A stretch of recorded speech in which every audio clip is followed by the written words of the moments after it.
All right, we are back again with another one of Black Belts and Boardrooms. Today is such a great day. Amir, who do we have today? Renard, I will tell you, I am very, very excited for our guest today. And we have, you and I, the honor of hosting Miss Pam Dukes. She is an Olympian. She is somebody who is not afraid of change.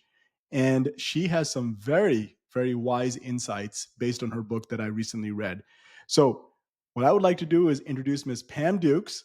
And Pam, I'm going to give you just a easy one for the moment. What is your origin story that we should know about? Origin story. So where did it all begin? Yes. Okay, well, I was born in the Bronx, and when I was 3, my parents moved to New Jersey. I have an older brother. So at some point, my parents decided that they didn't want their kids to grow up in an area that had a little bit more crime, particularly because they had young kids. So my dad found someone who was willing to allow him to build a home. It was very difficult back in those times. People weren't necessarily selling to a lot of black men, but my dad met someone who trusted him, and we settled in Freehold, and that's where they built the home, and that's where I grew up. And it was a beautiful place. I go back now and just kind of look at it like, wow, I grew up here. This is nice. But I do remember that there weren't a lot of people that looked like me, particularly as I was growing up in the schools, and it was just a great area. I had an older brother, so I wanted to be like him, and as such, I was a big tomboy. So I was always running around trying to do whatever he was doing, and that's how I discovered athletics. And I wanted to go to school so badly because my brother was older, and he would leave in the morning and come back in the afternoon, and I couldn't do that. I was just stuck home, and I cried, and I said, "I wanna go. What's happening?" And so finally, I got to go to school, and I just took off running, and I, like, left my mom, like, "See ya. I'm out. I'm going to school." And I've always had that kind of an attitude. I really wanted to go to school and figure out what everything was going on and what are they doing. And, I loved it. I liked learning. I discovered gym class. Gym class was like a haven for me. I loved it. I loved being able to learn how to do different athletics. I loved running around and not having to study. I just loved everything about it. And that was my first introduction into sports. And so I did everything, softball, basketball, you name it. And my favorite sport was softball up until I got to high school. And the track coach recruited me, and I'll never forget, he came up to me and he said, "I think you should throw the shot put." And I told him, "Oh, yeah, I'm sure that's every mom's dream to have their daughter throw the shot put." "Oh, yeah, absolutely." And I just like, I just kind of waved him off like, "No way." And he kept asking me. And then finally, one time, he brought the shot put out to my softball practice and said, "Look, I'll leave you alone. Just throw it a couple times. I'll leave you alone." So I thought this is a pretty good deal. So he had a tape measure and someone there. And, I'd kind of seen it done, so I knew what to do, and I kinda got down there and kinda came up, and I threw it 3 times, and he measured my farthest throw, and then he was smiling, and I remember I asked, "What's so funny?" And he said, "Well, it's a pretty good throw." And I said, "Really? How good is it?" And he said, "Well, it's not that far from our school record." And I thought, "Ooh." And I remember I thought, "Okay, either they're really bad or maybe I have some talent here." So I went home that night and I spoke to my parents and I said, "Listen, the track coach thinks I can throw the shot, maybe the discus, who knows?" And my mom, who's the smartest one in our family always, said, "There might be more track scholarships than softball. It might be something you want to consider." And so I thought about it. And as hard as it was to leave softball from third grade on, I decided to go out for track. And then I threw the shot and the discus. And I got better as we went. And on the very last throw at the state competition, I passed the girl who was winning. And so I won states my first year. So that was an indicator that, yeah, you're pretty good. You should do this. And then the next year, I had the second farthest throw in the nation, 46.8, I think it was. And there was only one girl out in California who threw further than me. And so everything just started to, happen, California, going out to compete. I went to the junior nationals with my mom there to compete with her. And the funny thing is, we're at UCLA's dorm. And I remember we came in, I checked in, and my mom said, why don't you go check in, go to your room and so forth, and I'll meet you back here. Well, there was a guy sitting in the lobby, and I didn't know who he was, but he looked a little suspect. He had on these old cowboy boots, and he had a straw hat pulled down over his head. And I kind of eyeballed him, like looking at him like, don't mess with my mom. She's married. She's happily married. Okay. Just leave her alone. And I came back and they are like leaning over, chummy talking. And I just thought, what is going on here? And so I said, Ma, what's going on? And she said, Pam, I want to introduce you to someone. And she said, this is Brooks Johnson, the head track coach at Stanford. So I kind of tilted my head because I didn't know, we don't know about Stanford growing up in New Jersey. We know about the other schools. And I sat down and spoke to him and he said, your mom's telling me you have pretty good grades. And I was like, yeah, I do. And he said, how far have you thrown? And I told him, and he took interest in me. And so my mom got his card. And so they said, we'll be in touch. And so I went on and didn't think a whole lot about it rather. And as it turned out, I was recruited by 3 big schools when I was in high school. There was LSU. Everyone knows LSU is a big track school. There's Florida, and then there was Stanford. And the funny thing is, the coaches would call me after every meet my senior year to see how I was doing. And the Florida coach called, Pam, how'd you do in the meet? Oh, I threw 44 feet. Oh, that's great. Keep going on. The Stanford coach would call me, and I'd tell him how I did. And he would say, oh, that's a few feet off your best, isn't it? And I remember literally taking the phone and going, what? Like, he doesn't seem too happy with what I'm telling him. So I hung up the phone. I said, Ma, I don't know about this Stanford thing. I don't think the coach is feeling me. And she said, what? So she got on the phone and she called her buddy Brooks. And I didn't think anything of it. And then maybe like a week or 2 later, I get a call from somebody named Dave Woolman. And it turns out that Brooks had decided to part ways with the current coach and bring someone else on to coach me because he thought I had that much potential. And I was kind of horrified, but shocked that he would do that. And Dave ends up being one of the best coaches I had at Stanford. So that's kind of up until at least my athletic career, my origin story. Was that good? That was amazing. Did you ever aspire to be in the Olympics? I did. When I was in high school, the coach had said to me that you could be an Olympian. And when people say stuff like that to you, you're just kind of, oh, yeah, sure. Okay. But when I got to college, it became more real. And the coaches there kept telling me that. And so I'm training with people who are actually end up going to compete at the trials in the Olympics. So it starts to take more shape. So I started to believe what they thought as I got in college and continued to train. But yeah, it's a big leap to just suddenly think, oh yeah, I could do that. No problem. So yeah, yes. Mm-hmm. Pam, I'm reminded of something you wrote in your book. Okay. The letters C, M, and O. And it sounds to me like you were your own chief minimizing officer at that time. I plan on getting shirts and hats. But the funny thing is people always see CMO as chief marketing officer. So it's going to look weird if people know she's not in marketing. Why is she wearing that hat? But yeah, I realized after I'd, finished my career and I was working in, the regular workforce, at some point, something must have happened where I started minimizing my accomplishments. And I didn't tell people where I went to school. I didn't tell them I was Olympian. I didn't tell them anything. I was just, at work. And I realized that when I was taking a class when I worked at Toyota Connected. Nice connection. And I realized in that class that something is wrong with me. I have worked so hard to do all these wonderful things, but I'm hiding them. And I had to figure out why I was hiding them. And it kind of got down to the fact that I believed at some point in my career, I would tell people all the good stuff and they were excited about it. Oh, it's great. And then I suddenly stopped maybe feeling like I got invitations to the lunches, to, the happy hours and stuff. And I remember my mom told me once, she said, when you show up, everybody else's light gets a little dimmer.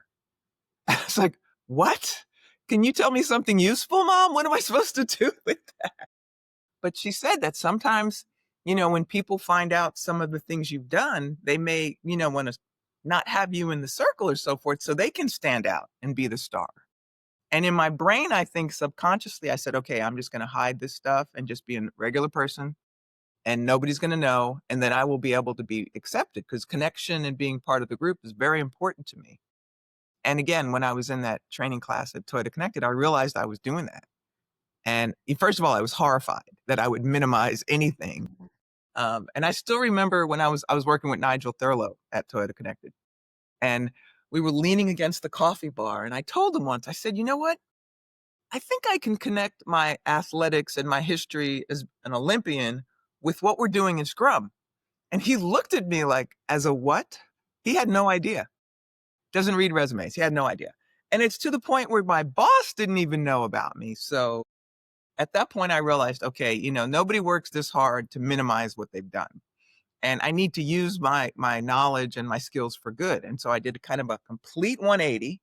And then I decided, I'm going to tell my story. I'm going to recognize and let people know that we minimize our accomplishments. And now I have this superpower where I can just see it. I can see people's superpowers and I can see them minimizing them. And I feel like, one of my purposes is to let people know that, no, you're really good at X and you need to use that. And when they fight me, I have to keep pushing to make sure that they listen and they take that skill set and those superpowers and use them for their benefit. So I'm assuming I went through all of this, you know, experiences to help others. And so I just want to make sure I use what I've learned so that they don't do what I did. CMO. Good call. Yeah. I love that acronym, by the way. Thank you. No, I really like that. And I'm glad that you decided, hey, you want people to know about your achievements. To me, you worked hard for them. Why shouldn't people know that? It's the same thing in a sense when I tell someone that I'm a black belt in jujitsu, it shocks people every single time. And I was one of those people at the same point was like, hey, maybe I should keep some things to myself. But it goes to when you're leading a team, if you don't tell people how great you are, how are people going to know you're doing great work? If you never say anything, if you never had these accomplishments and you just keep it to yourself, people won't even know. So it's good to speak on that. I want to go back to you being in college. You're working hard. You're listening to your coaches that say you can be in the Olympics. What was that time when you found out that you were qualifying for the Olympics? What was that path going through that until you finally made it? Well, there's a couple steps that you have to do. First, you have to qualify to even get to the Olympic trials. So you have to be, I think, in the top 10 or top 12 in your event.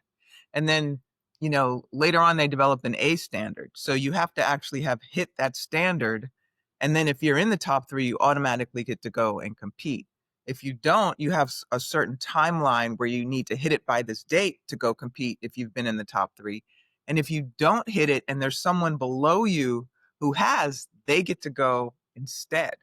So it's kind of like a two-pronged thing. But I have stories about the trials. The first trials I went to, they take the top three in each event. And I was fourth in the shot put. So because I was still young and new, I thought, okay, well, there's more chances. I can do this. And I think that was in 88. And then in 92, I was the top three. And then on the very last round, someone passed me. So I moved into fourth again. And my parents were there. We're in New Orleans. It was a big deal. And I just remember thinking, okay, I just got to get through this. So I remember going to drug testing and we're there and I was, people were like, good job. I was like, thank you. And I'm holding it all in because obviously I can't break down at this point. Connie Price Smith was one of our best throwers in shot and discus. And she won both of them at the trials. And, I was happy and excited for her. So I congratulated her. She came over to me and she said, I need to talk to you. And, meanwhile, I'm filling out, paperwork for drug testing and I'm trying to hold it together. And I'm thinking, what is it she wants to say to me? So I said, okay, Connie, what's going on? And she said, well, before the trials, my husband and I, we decided that I was only going to compete in the discus this time. And I paused and I said, what do you mean? And she said, I'm not throwing the shot. So you're going to move up. And I just remember, it's like my head exploded, like, what? And I remember I just started crying and I got up and I hugged her and I said, this is the nicest thing anybody has ever done for me. And so I got through drug testing and I thought, I got to find my family because they're now trying to prepare how to tell me it's going to be okay. When meanwhile, I get to tell them, guess what? I'm going to the Olympics. And I remember when I told them, they yelled and all the people around us just were like hugging and stuff. It was just like one big happy family. So, yeah, it was truly a special moment for me. Oh, That's I amazing. believe yeah, I believe that. Uh-huh. And now that you made it to Olympics, I would love to go back and talk about your work ethic for when you were training, during college, etc. Could you give us a little insight on that? Well, I had to learn some lessons, and one of them was that you can't do everything. You can't do what regular students are doing and expect to be successful. So I remember, I think it was my freshman year, you get up, you go to classes, then you have lunch, and then most students either have classes or they go study in the afternoon, but I'm at practice. So then when I come home from practice, the only thing I can really do is eat dinner and study, because you can imagine if you don't study in any college, you're not going to be there very long. And it took a while for me to realize, like, no, I can't go to that party or I can't go to that extra seminar, because I noticed, when I first got my report card, my grades weren't as good as I was used to being, an AB student. And I remember, again, Brooks Johnson, my head coach, he said to me, you can always have a social life, but you can't always get a Stanford education. So you need to focus. And Brooks was only, I don't know, 5'5" or so, but he was intimidating as all get out. And I knew my mom trusted him. That's the only reason why she would send me to school across country. And I changed and I realized the discipline and the sacrifice you have to make. And so when I wasn't training or in class, I was studying, and I had to develop kind of that muscle where that's just what I did. And if something was going on and I missed it, well, then that's the sacrifice I have to make, because I'm trying to do something different than just graduate from college. I'm trying to do more.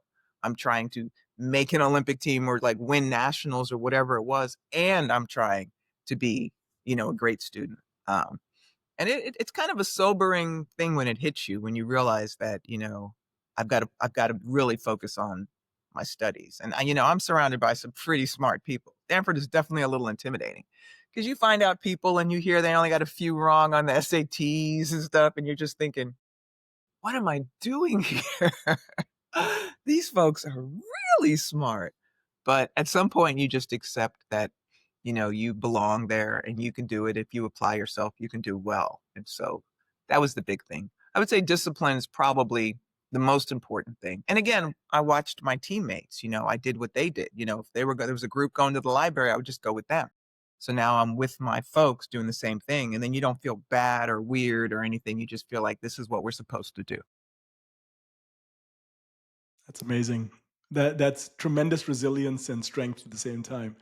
So, Pam, just fast forwarding a little bit. So you put in all this time and sacrifice and demonstrated discipline and resilience. How did you find the strength to then pivot into corporate life? I mean, that is a marked difference. You brought that up. I listened to your podcast with Nia, and we have a lot in common. I remember she talked about how when she got close to retiring, she went and got help. She started working with a psychologist to figure out how is she going to do this transition. Okay, I wasn't that smart, so I didn't know I needed to do that. And I realized it was really hard, because it wasn't just I was stopping track or competing. I was ending my role as an athlete. I'd been an athlete since the third grade, and it was a huge part of my DNA and how I saw myself and what I thought I was and some of my importance. And so when that falls, it just felt like a death. And I remember, I was sad and I couldn't watch track. I couldn't go watch a meet. I just had to cut it off, like it didn't even exist anymore. And it was difficult, but I needed to make that break, and I needed to figure out, okay, what am I going to do instead? Like, what's going to fill that time and what's going to make me feel like I'm really contributing to something and getting better? Um, I feel like, with Nia and her story, she's blessed because we live in a time now where mental health is talked about all the time. So I remember reading about Michael Phelps and how much of a depression he went through. You think of Kevin Love, the basketball player, coming out. You think of Dak talking about how difficult it was when he lost his brother. Now it's just commonplace for athletes just to talk about, I need help. I need to talk to someone. I was depressed. And I think back then we didn't necessarily have the same resources. So I'm grateful now that you've got better help and you've got things online. And, virtual appointments now are standard. It's not a big deal. And if folks somehow have trouble traveling to get to be in front of someone, they can maintain a level of anonymity if they need to. Um, so I think for me, I just used the discipline to throw myself into my job, and that's what I did. And eventually, you start to feel better about it and realize that you've done it for a long time. It is time to move on. And just because it's done, it doesn't mean you can't do something else and do well in it or excel in it. So it definitely took some time. And I think one of the areas it helped me or hurt me was socially. Because when I was in track, my social circle were track athletes and to not see them anymore, we didn't have the internet back then, so I couldn't, quickly send them an email or anything or a text message. Um, it's a lonely feeling. So finding your new tribe or your group or whom you're going to hang out with is important. And there's a lot of athletes that go through deep depressions and so forth. So I'm just grateful that there's a lot more resources now to help people make that transition and for people to know that they need to figure out how to make it because you can't just suddenly, put your shoes in the closet and it's over. I mean, it takes a lot. Absolutely. You know, so I'm trying to think of parallels in the corporate world. So Renard and I, we talk about this regularly. In our private discussions. What is it from martial arts that we can draw from and apply to our corporate lives? And just listening to your story about pivoting, for example, that is a big deal. If you're a corporate person, you're now pivoting to entrepreneurship as an example. You've given up an entire tribe, to your point, to use your words, right? So if I'm that person today, and given your background and your experience, and you've had to make a massive leap from an athlete to corporate, what would be some of the words of wisdom, or how would you coach somebody who is looking to make that pivot and doesn't have that athletic background as strong as yours? Well, I think the most important part is you've got to figure out what's next. Where are your skills? Where are your talents? And how can you now use them in a different way? People had always said that I had good interpersonal skills. I could speak well. I have a presence when I show up. I can talk to anybody. Get in the elevator, I'm talking to somebody. I talk to them in, the grocery line. I have no trouble talking to people. And so the question becomes, how can I take some of these social skills as well as maybe what I've learned about organizations, because that's what I studied sociology and organizations at college, and make that work. And I just happened to go work at Oracle because that's where everybody else was going. It just seemed like it was like grad school. I'd turn around and be like, oh, hey, you're here. So I fell into tech because it was right outside my door. And then I remember trying to pivot and say, okay, well, I'm going to go into marketing or I'm going to try something else. And then when they get your resume, they say, oh, okay, tech. Okay, yeah, we got you. And you're sort of stuck there. And so at some point I stopped fighting it and thought, well, the more years experience you get, the more wisdom folks think you have. So, maybe I'll just keep doing it. But um, it is tough. Now you have counselors, you have career coaches. There's a whole bunch of people you can go to now and ask to help because whatever you're about to do, you're not the first person who's done it. Many people have had to pivot. Maybe their industry has died up and they have to come up with something else. There's so many reasons why people have to change careers for whatever reason. And there are people out there who know how to help them navigate that. So one of the things I would say is talk to somebody and get help. You don't have to do it on your own. Um, I think that's one of the advantages you have now. And then experimentation, as you know, in the agile space, we try something, we see if it works. If it does, keep going. And if not, let's try something else. So you need a little bit of an experimental mindset to be ready to know that the first thing you try may not work. And that's okay. You know, you may think, oh, I'm going to be a great salesperson. I can do this. And then you get in the role and you think, oh my God, I hate life. I can't do this. This is terrible. I don't care if they say I'm good at it. So you also have to figure out where your passion is and what you really want to do and see if you can connect that with, what is that? The ikaji, Ikigai? ikikai. Um, but where's that? What your purpose meets what the world needs and what you can actually make money in. You need to like fit all the circles into that. And I think it's interesting because I think younger people expect to do that immediately. I'm just coming out of school and I'm just going to hit the ground and purposeful work and everything. And, first of all, I don't think that happens for most people. And I think about my parents and my grandparents. I guarantee you They were not living their purpose and getting up and working the job of their dreams. They were doing what they needed to do to support their family. It's a different mindset. And, they would put up with whatever it was to be able to come home with their family and spend time with them and be able to take care of them. That's what mattered, not their job. The job, what they did, it's just a job. That's what they did. But we've definitely had a pivot about my purpose and why I'm here and all of this. And, I think it's funny because I remember watching my parents and thinking, yeah, I'm not thinking they were living their purpose, working their job. Their purpose was us, their family. So I think you just have to figure out, what is that thing? I think Wes Moore talks about it in his book, and he says, what's the thing that you say you would do no matter what? Like nothing's getting in your way. Like, for example, Renard, shared you were writing a book. What is the thing that that I'm going to do no matter what? So whenever I have time, I'm going to work on it because it's that important to me. That's the thing you have to figure out. And now if you can take that and somehow roll that into part of what your job is, then even better. Sometimes it works now, sometime maybe in the future, you might want to be a consultant or work with other people or coach them. So it may not be right now, but you just have to put one step in front of the other to figure out how you can get to where you're doing that thing or incorporating those skills you think that are most important to you. I agree with that. I agree with that. And like you were saying back then, and I talk about my grandfather and his wife. Yeah, they were just doing a job to support the family. It wasn't like my grandfather got out the military and said, "Man, I want to go work for the post office. Yeah, That is what exactly. I want to do in life is work for the Let's go. post office." I think Uh-huh. for him, it was like this is a good job that's going to support the family, is going to take care of my family, and of course, took care of my uncle and my mother. And my mom, she did the same thing. My father did the same thing. And I think even when I went to college, I didn't know what I wanted to do yet until I got out of college. Still today, it changed, it transformed into something else. So I Right. agree that now this generation tries to figure that out very, very early, what they're trying to do now. So and it brings me to you're in tech now. I would love to your thoughts on what do you think about tech now? Now that you've been immersed in it for years now, what do you think about being agile, being in tech now? What's your thoughts around tech just in general?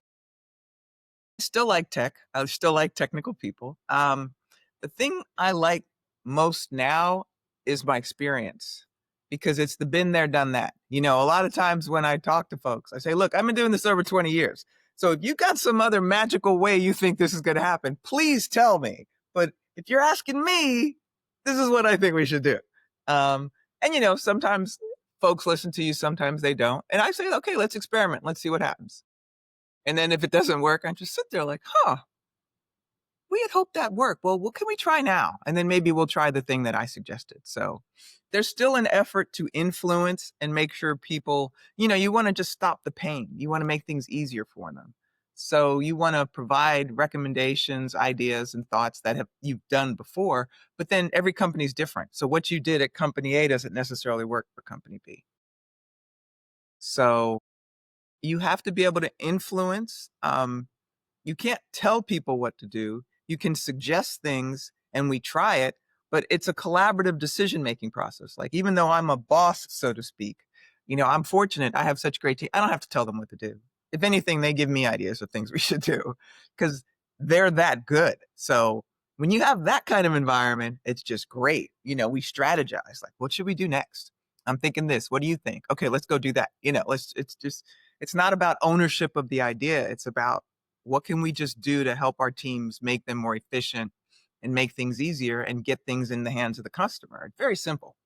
Um, but I'm always in a role where I'm training people who've never worked this way. And so having a lot of analogies, I use Michael Jordan. I use a lot of sports Mhm. analogies. I use the pit crew and I show how, there was something on LinkedIn today where they showed the pit crew and I think it was 12 seconds initially. And then they fast forward and then it gets down to 8 and then they fast forward and it's 6. And then on the last one, I think it's 2.5 seconds. And Yeah. it's shocking to see the change and the improvement. And I even wrote, this is one of my favorite examples because I try to tell them, let's pretend we're a pit crew. Okay, car pulls in, right? The guy's putting gas in the car. He passes out. what happens? I promise you, that guy doing the tire by him is going to slide over and put the gas in. You have to be able to do more than one thing. And when something happens, you have to be able to handle that. You can't just tell the driver, I'm sorry, we're not able to get that gas in the car. So we're going to lose this race. Is that okay? And I try to get them to understand that when you're on a team, you got to wear different hats. You got to help each other. You either succeed or not as a team. You don't want to sit back and go, well, I did my part. It's like, that's not a team. Nobody succeeds that way. So there's a huge crossover for me for sports, tech teams, any kind of team, that you've got to work together. You got to get out of your comfort zone. You got to try different things. And until you do that, you won't be as successful as you can be. And I've worked with teams where anybody could put a different hat on and do anything, and you just watch them fly. And so I know this works, but now you have to sort of try to convince others to experiment and try things. So I think I bring a lot of good examples just because I was an athlete, and I watch sports all the time. I'm watching the WNBA now. We've got the Cincinnati Open tennis matches on. I'm just watching it all the time. So I'm constantly being reminded of, oh yeah, we got to do this. And that was great. And I liked how they did that. So I feel like it just gives me more fuel and more examples that I can bring into my work life. So that's what I do. That's similar to what we do in a sense. We take a lot from martial arts and we bring that. That's how we lead a lot of teams. Mhm. I tell people that all the time. I'm like, a lot of the great things that I take from jujitsu is how it helps me lead along the way. So, and just like you're saying, from sports, you can take a lot from sports. There's some greatest coaches I've ever seen that you can take a lot of examples from in order to make your team better, make your work life better. So I think it's always great. So now we you're in tech now. What inspired you to write your book? You wrote a book. What was the inspiration around that? I would love to hear that story. Well, when I was younger, particularly in middle school and high school, I read a lot. My mom would just take me to the store and I'd get like this whole shelf of books and I'd come home. So I'd finish my homework and I would sit and I read crime novels. I'm just reading like all kinds of stuff. And I just loved because the way it felt to hold a book and the way I could, when I was done, have learned something. And it's all under my control. I'm the one that's doing the reading. And I remember because people say sometimes you tell good stories, you could do this, you could write a book. And so I knew I could do it. I just couldn't figure out how to get over the hump. I went to seminars, I bought books that tell you how to write books. I did all of this.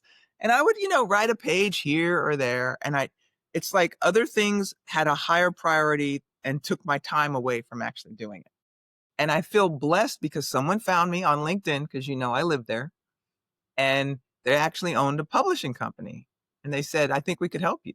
And so, me, everybody thinks they can help me on LinkedIn. They're just coming from all over the place.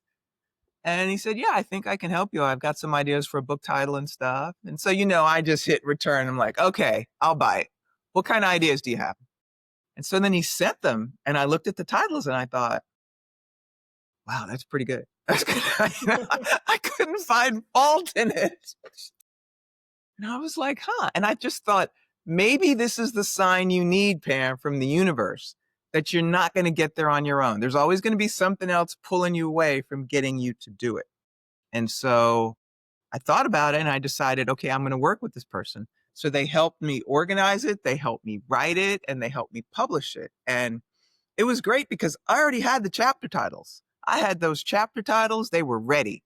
And by having the chapter title, I knew the message I wanted to get for each, lesson or chapter. So I'm probably ahead of some people who may just write, but I knew, no, I'm telling this story and then this one and then this one. So I had a little bit of an advantage. So then when I began working with someone, I just had to let the information come out of why I chose the title, what I learned, and what the lesson was. So the lesson I have for people who are in the same boat or who want to write a book but haven't been able to get over the hump is maybe you should consider getting help. We think we have to do everything on our own. Even if we're smart people, we think, oh yeah, I can just write this book. Yeah, I got this. But then, months go by, years go by, and it's not done. And at some point you got to look in the mirror and say, okay, what am I going to do differently to get this? Even if, say, you're trying to lose weight, You're exercising, you're doing things, but the only thing you have in common is you. So the question becomes, what are you willing to change to do something different? Are you willing to change when you eat, what you eat, how much you move? Like, what are you willing to do to get there? Nothing drastic. We're not telling people not to eat for 6 days. That's crazy. But you have to change something to get a different result. And for me, this result showed up, and I just thought, just, Lord trying to tell me something. And I thought, well, what have I got to lose? I'm not going to be any further behind than where I am right now if I don't do anything. So let me try this process and see what happens. And the interesting thing is I've always thought I was going to write 3 books, not one. And that's what when Nia talked about it, I thought, God, we're the same person. So I've written the first one and I'm already, in my brain, I've already got the chapter headings for the one from birth up until making the teen. That's the next book. And then the third one, I've kind of got, it's a little fuzzy of like what I'm going to do for the third one, but I've already decided I'm going to write 3. So I'm right there with you, Renard. I'm going to be working on the next one. I That's love amazing. I know. I got to tell you this. I agree 100%. It's not easy as you think. Like the mentality is like, yeah, I'm gonna write a book. I'm looking forward to it. But then it is not easy. Like I've started with chapters. I was like, I'm gonna do the chapter titles. At least I know when I start writing. And then someone else told me who's writing the book. He said, don't worry about doing chapter one. Just write what you feel like writing on that day, and then eventually you'll be able to get through it a lot easier. So now I did like chapter 2, another day was on chapter 10, etc. So it's Okay. it's it's not easy, but it's uncomfortable. I'll put it that way. It's uncomfortable. I don't know if you went through the same experience. To me, it's uncomfortable because even while you're writing it, I feel like is anybody going to read this? Is anybody truly gonna read what I put down on paper? Like that goes through my head. So imposter syndrome even pops up even during the writing process.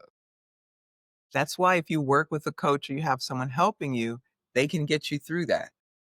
They can say like, "Oh no, this is valuable. No, no, I haven't heard that before." I had multiple people when they read parts say, "I've never heard that before," and I just think, "Okay, cool. I'm adding value. That's great." But yeah, you have to push past the imposter syndrome because anything worth doing, you got to get over the hump. You have gremlins saying, "Oh, I don't know. I don't think anyone's going to read it." And so you can either tell them, "I'm going to do it anyway," or you just have to realize that they happen to everybody. I'm sure they happen to even famous people doing things. And you just have to say, "Well, you know what? If nothing else, my family will be proud of me," and just go. Just keep going. Just keep going. Nothing's going to stop you. You're going to get it done. You made a promise to yourself, right? Okay. Forget everything else. Let's go.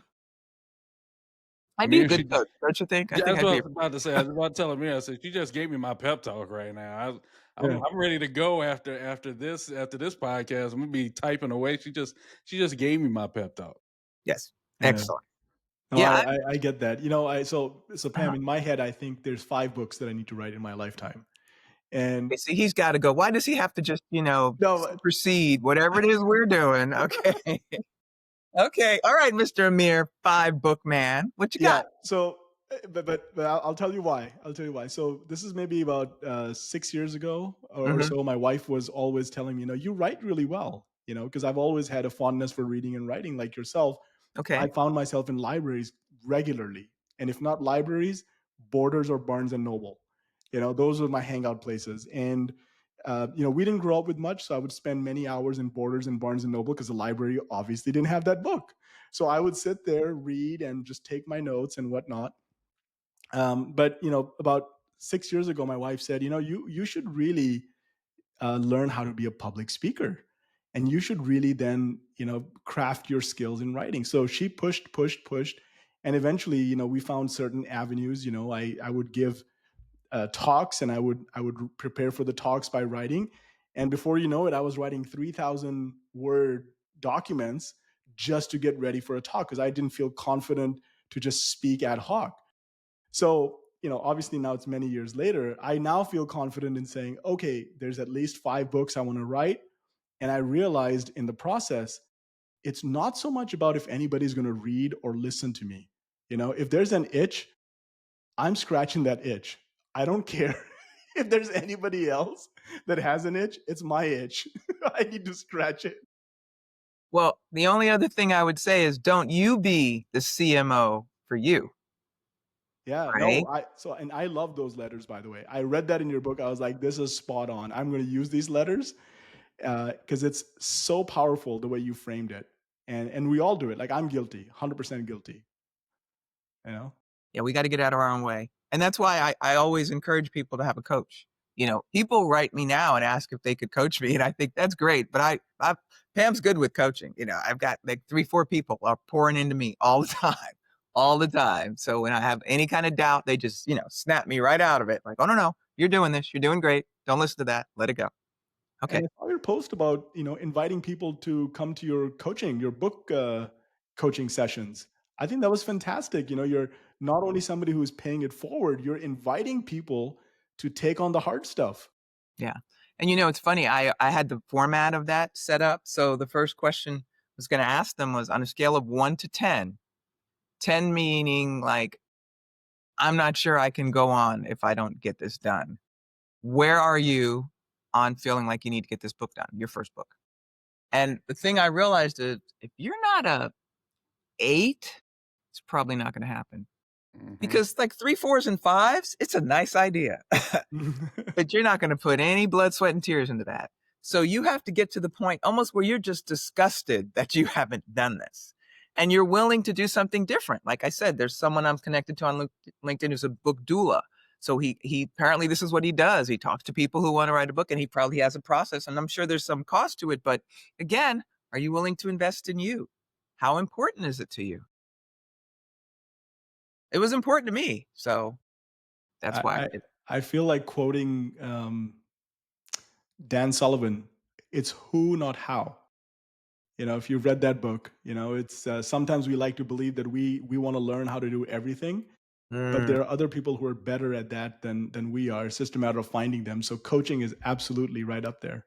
absolutely. And just think, gosh, if you get the coach and you get on the other side, just think what that feels like.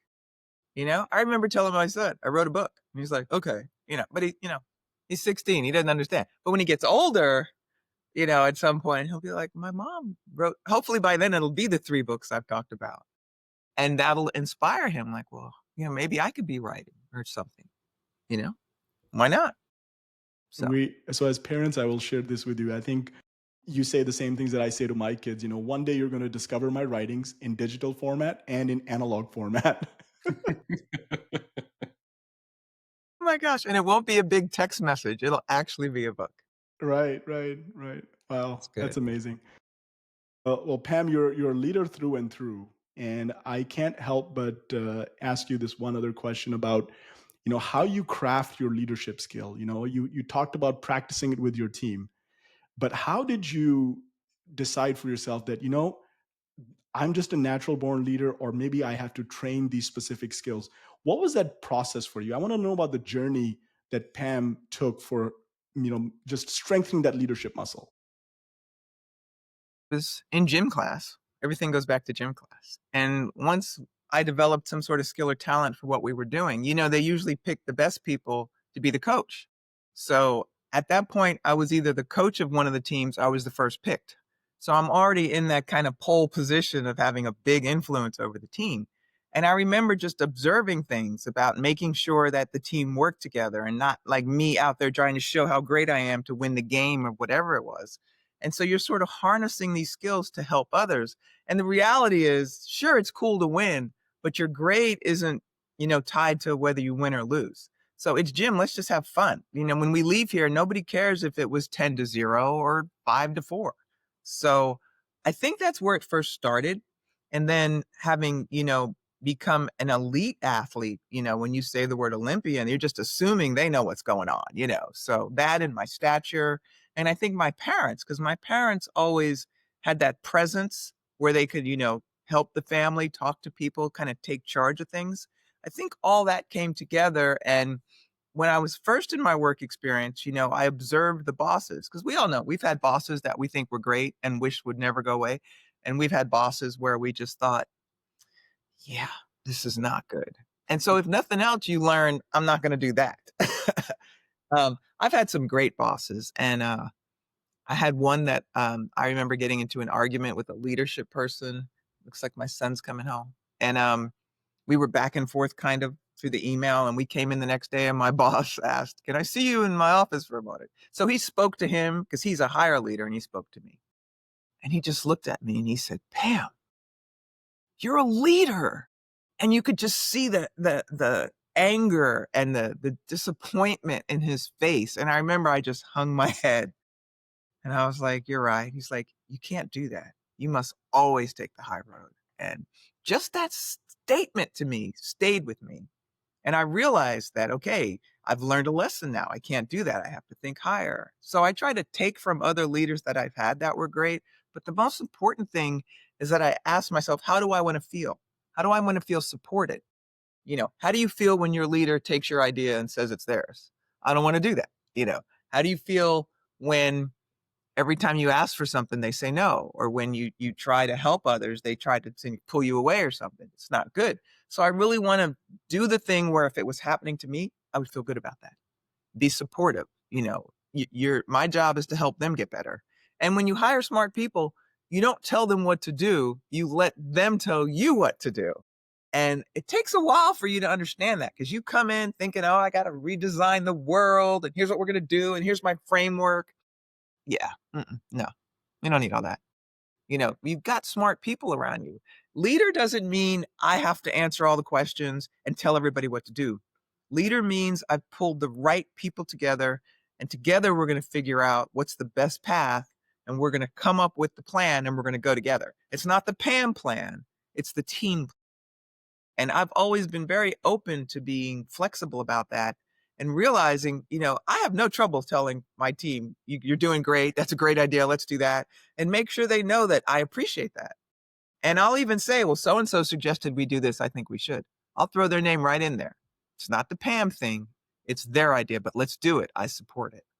I think I don't look for accolades based on that kind of stuff at work. I just want us to do well. And whoever's got the right plan to get us there, let's go. That's a true leader right there. Oh, That's a true leader. thank you. I That's a appreciate truly that. and I think Amir, myself, we've had great mentors, great leaders we've seen, and we also, like everybody else, had seen some bad ones and was like, I'm not gonna do what they're doing. Now I'm not gonna name anybody on here, but I can remember a couple of them off the top of my head right now that I was glad I saw what they did to know not to do that anymore. And you're 100% right. It's all about team at the end of the day.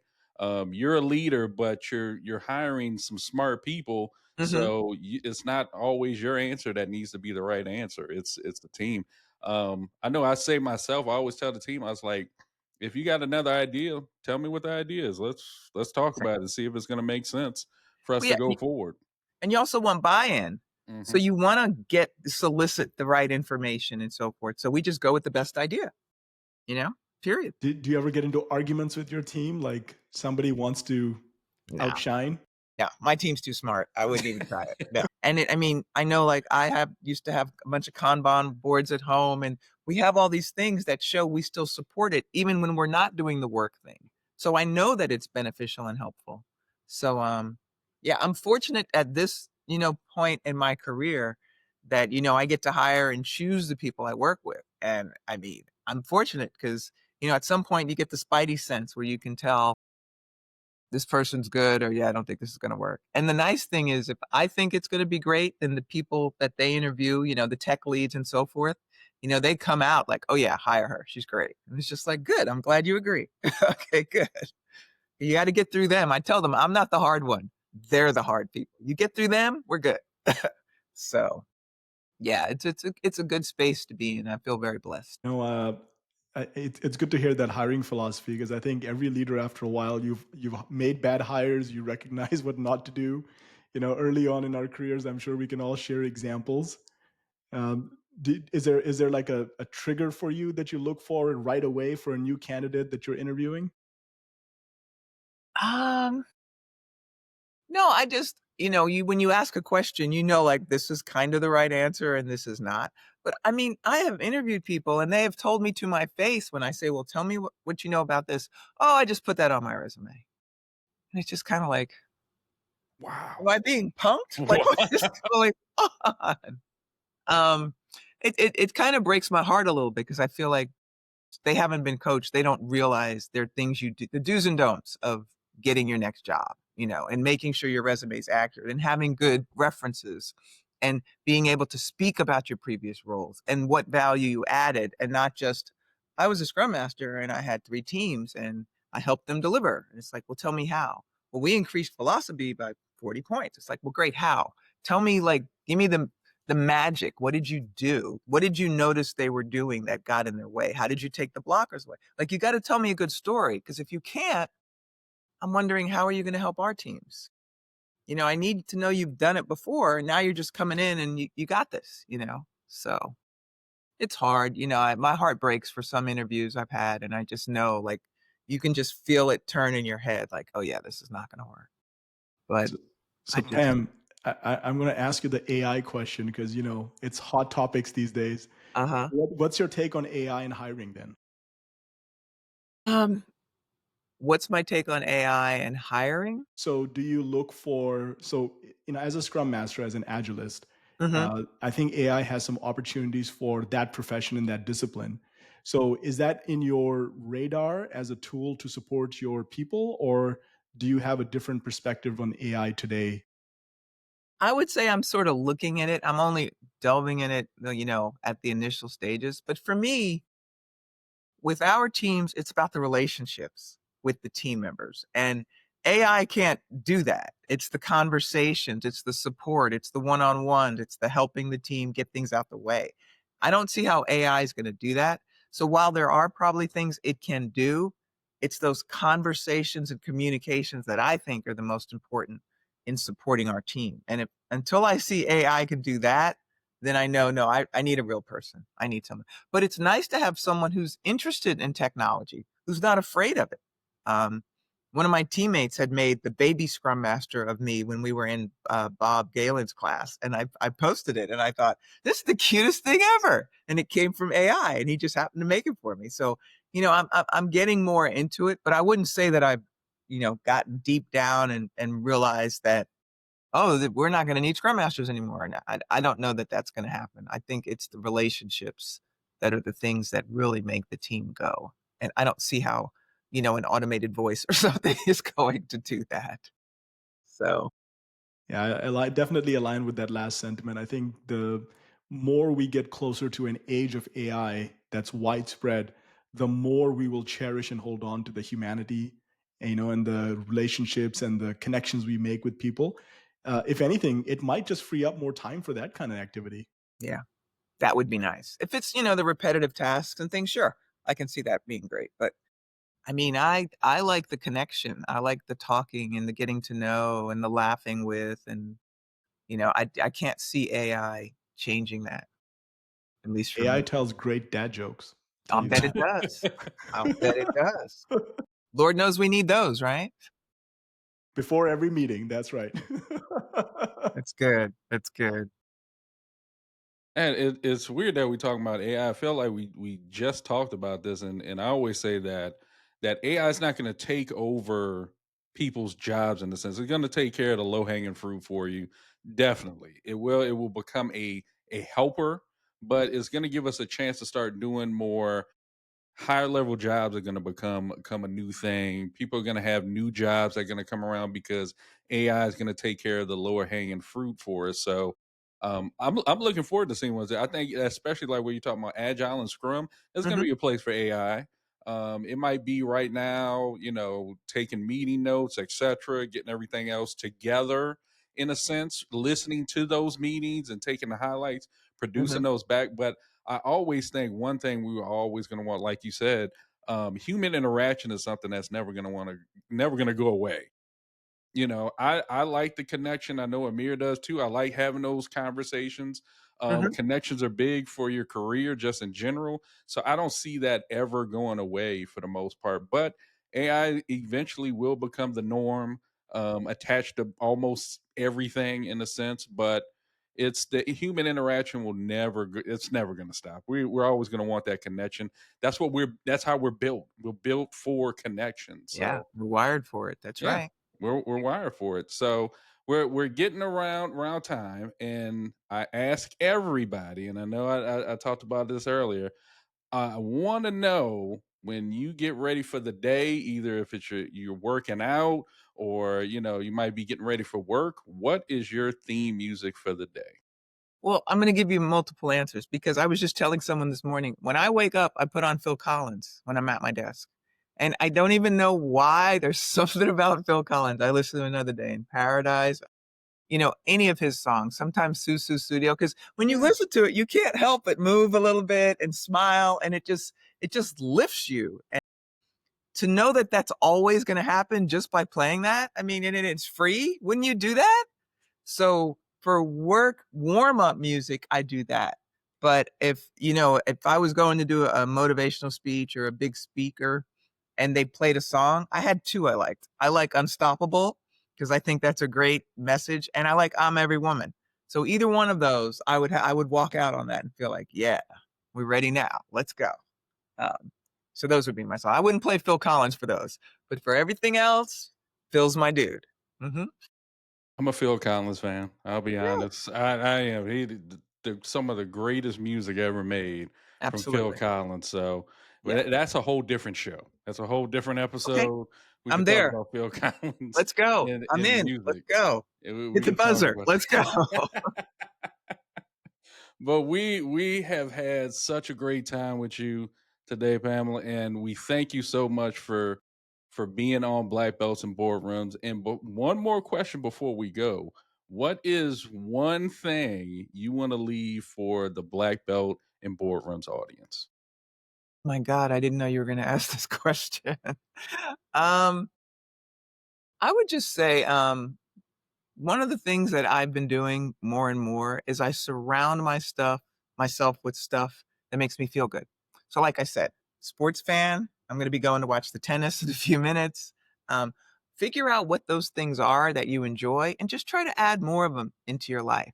That's one of the things I'm doing. I try to add that. When I wake up in the morning, I'm listening to podcasts. So I listen to that, I get some ideas from it. I come and sit for Phil Collins for a while and I'm ready to roll. And so I think folks just kind of go through life and they're not trying to bring more of those things into their life. And I feel like whether I'm feeling good or not, I will always pull to those things because I know they're going to change how I feel and how I show up. And how you show up matters. I'm a big thing on getting there early, being on time. You never know who's watching and you never know how they're going to interpret what things mean. So if you have those good habits, you show up, you're feeling good, not depressed because it's Monday. That doesn't do anybody any good. We still have to work. What is that? So I would just say figure out those things that make you feel good that you can do or you have readily available, um, that are easy. If you like going for a walk in the morning, whatever it is, try to add more to that. And you will see that your whole energy, your dynamic, everything just changes because you're now surrounding yourself with the good things. So that's my suggestion. That's good. That's good. And I love that part where you say like how you show up. You show up. A good philosopher that I know Mhm. told me that, and it's something I have stuck with in my mind. And he said, "You're always being interviewed, and you're always being vetted, no matter what situation you're in. If you're at a public speaking, if you're in meetings, etc., someone is always watching. So the people that are watching could be your next opportunity. So always remember that you're always being interviewed and you're always being vetted." Yeah, and that has stuck with me, and when you said that, that's automatically that made me think about that. So, once again, we gotta thank you again for being on the podcast. I know that our listeners will love taking the things that you gave us today. So, we will leave it at that, and for Black Belts and Boardrooms, we will see you on the next one. Thanks, guys. I enjoyed it.